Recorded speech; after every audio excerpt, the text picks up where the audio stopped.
তুমি তুমি আমার কাছ থেকে চলে যাও। তোমার তোমার তোমার তোমার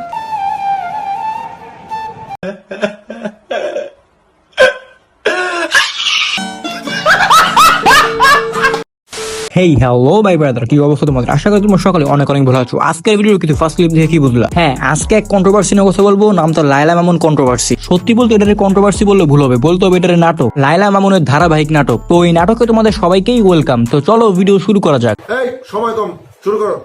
সারা জীবন তাই ল্যাংটা দুধ বের করে রাস্তা রাস্তায় ঘুরে কোর্টে যায় ইয়া পরে আপনার বোরকা মানে এটা কোনো কথা? রুকো যারা, সবার করো। এর মতো একটা মহিলা ধর্ষণ মামলা আমাকে দিতে পারে? 50 বছরের একটা মহিলা আমাকে ধর্ষণ মামলা দিছে। শোনা গো, আমার খুব কষ্ট যে বলো।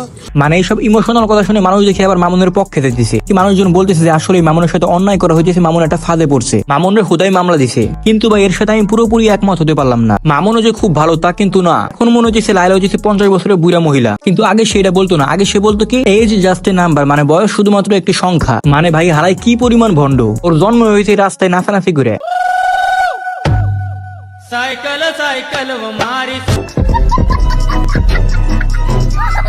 আচ্ছা যাই হোক, এখন আসে আমাদের 50 বছরের মহিলা লায়লার কাছে। মানে ভাই ওর যে আমি কি বলবো, আমার বলার ভাষা নাই। মানে একটা মহিলা কতটা নির্লজ্জ হইতে পারে, ওরে না দেখলে আমি জানতামই না। মুখে দেখেন পুরো, আমি নিজেকে চিনতে পারতেছি। মানে এইরকম কুত্তার মতো মায়ের খর পর মামুনের কাছে ফিরে গেছে, তাই এর আর কি বলা যায়। আমি একটা জিনিস খেয়াল করছি, ও কয়দিন পর পর এরকম কুচি কুচি টিকটকার ধরে, মানে যেসব ছেলেদের বয়স ওর অর্ধেকেরও কম।